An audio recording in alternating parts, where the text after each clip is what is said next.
Next panel, James Jennings, Jessica Kahn, Christy Huckabee, Sheila Fling, Brianna Huckabee, Christine Gilbert. They will be followed by Hilda Alvarado, Eddie Clark, Brian McCullough, Karen Seligman, thank you, Deborah McGregor, and Lisa LeBlanc. James Jennings. Yes, ma'am. You may begin. My name is, I go by Kevin Jennings. Salesmen call me James. Okay. From San Antonio, I'm here representing myself, and I'm here in support of SB1. I woke up at 3:30 this morning to make sure I made it to Austin early enough to have a good shot at speaking. I have 2 of my 3 college degrees earned through the UT system. My wife and I, 30 years, raised 4 kids. We had 4 under the age of 4. When our second child was born, my only job was a paper route, 80-mile paper route.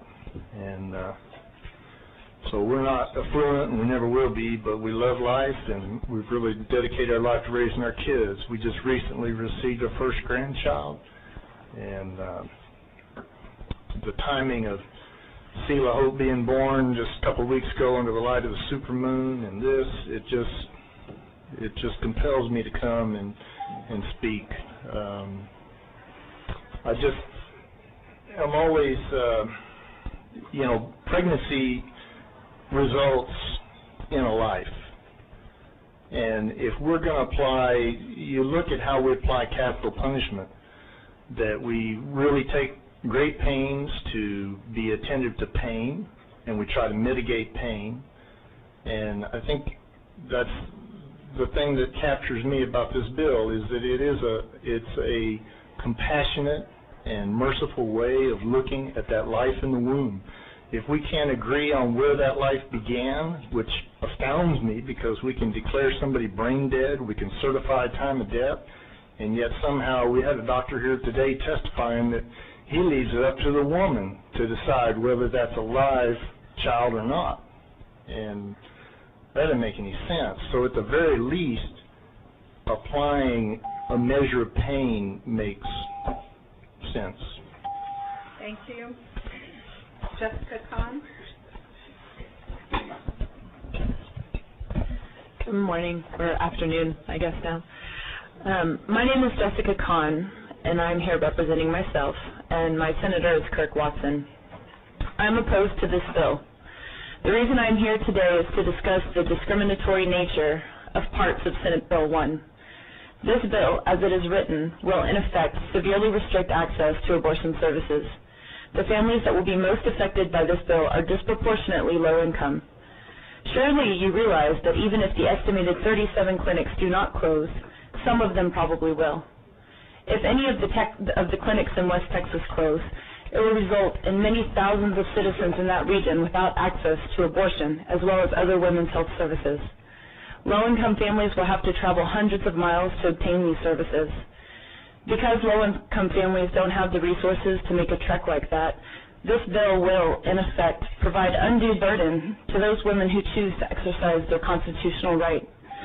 I'm sure that the intent of this bill is not to discriminate against low-income families, but it will be the net effect. Furthermore, if abortion services are eliminated in entire regions of Texas, many women out of desperation will resort to using dangerous methods of inducing miscarriage.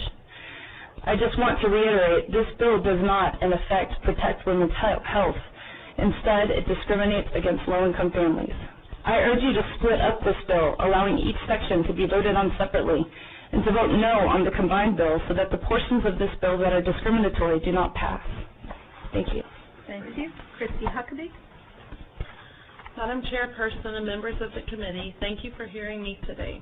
My name is Christy Huckabee, and I'm here to speak in support of Senate Bill number 1. I'm from Aurora, Texas, and Wise County, and our senator is Senator Craig Estes.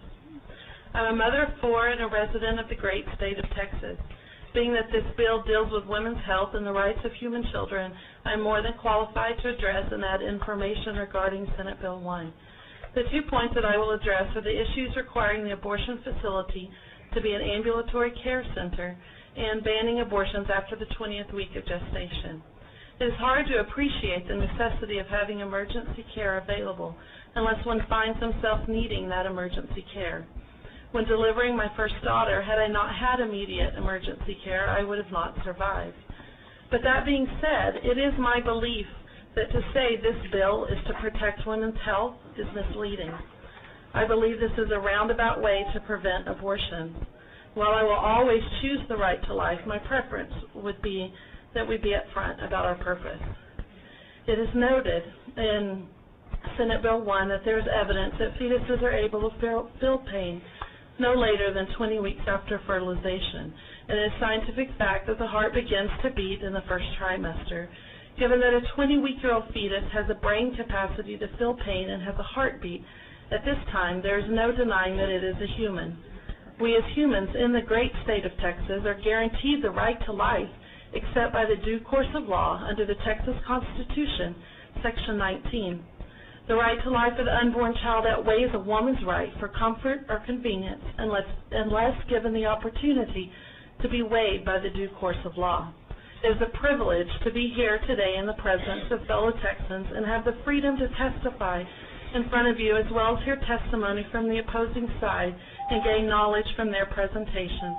My hope is that you will use a logical weighing mechanism of granted rights and affirm the vote. Thank you. Sheila Fling. Madam Chairman, obviously with a heart, and senators, I don't know. I'm Sheila Fling from San Marcos, Texas. I have felt affectional and sexual attraction to women all my life. But loving my Bible, I anguished for 50 years believing I was, quote, an abomination. I tried desperately both religion and science to change my feelings. After several suicide attempts and hospitalizations, including electric shock, quote, treatment and insulin shock, quote, treatment, I married at 30, hoping marriage and children would make me, quote, normal. Although I gave him all he wanted, my husband lied about many things, including his having had an irreversible vasectomy.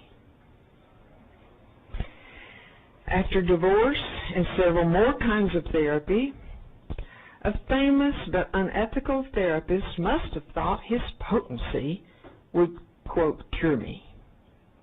It was the only time in my life that I could have gotten pregnant, and I did. I was devastated, disillusioned, and suicidal. Not wanting to hurt my parents and their religious ministry, and there was no legal abortion in Texas at that time, alone I endured the traumatic trip to Albuquerque. I'm almost 78, and I am still for love, for life, for children, and I know I made the right decision. Thank you.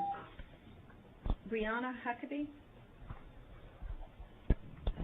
Thank you, Madam Chairperson and members of the committee, and thank you for the opportunity to speak. My name is Brianna Huckabee, and I'm an 18-year-old freshman at Texas Tech, and my senator is Senator Craig Estes, and I'll be speaking for Senate Bill number 1. But I'd like to begin with a famous story of a young woman who rose to a position of political power. Shortly thereafter, she became aware that a certain sector of society was about to have their rights taken away, including the right to life. Now, she was frightened to protect them because she knew it could have serious consequences for herself. Yet, a wise mentor informed her that she could have been put in that position for such a time as that. And I believe that the legislators of Texas could have been put in this position for such a time as this. I'm going to mainly be looking at the portions of the bill that outlaws abortion past 20 weeks. My first point is that an unborn child is human. They have human DNA, and it's their own individual DNA. Also, clearly an unborn child is scientifically alive. Therefore, every unborn child is an individual living human being. And according to the Texas Constitution, a Texas citizen's life cannot be taken away without the due process of law. Now, my second point deals with conflicting human rights, and this is really where the heart of the abortion debate is at. Does a woman's right to control what happens to her body supersede an unborn child's right to life? This question is easily solved. Suppose I find myself next to someone who is sick with a contagious disease. Now, their contagious disease could affect my body, but I do not have the right to kill them because their right to life trumps my right to control what happens to my body, and it is no different with an unborn child. It's for these reasons that I urge you to support Senate Bill number 1, and to protect the rights of unborn children. The government failed to protect these rights for my own generation, but I believe this bill marks a change, when the rights of unborn child who have passed the 20-week mark will again be guarded by our legislators, because I believe you were all put in this position for such a time as this. Thank you. Ms. Gilbert?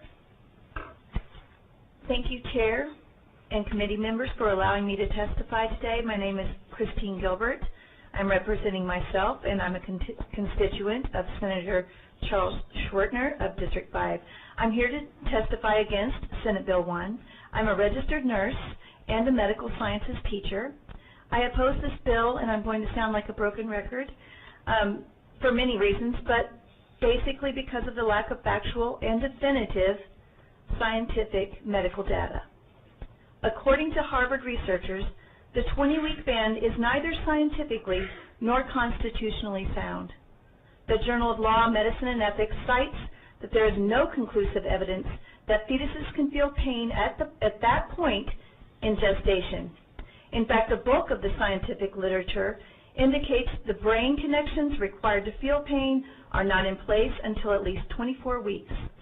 The 20-week ban is, quote, espousing a view that aligns with political hope, end of quote. That was suggested by a neonatologist and a lawyer from Harvard. Another report concludes that fetuses under 24 weeks do not have the required wiring to send pain signals from nerves around the body to the cortex, the area of the brain where pain is experienced, and that's according to the Royal College of Obstetricians and Gynecologists.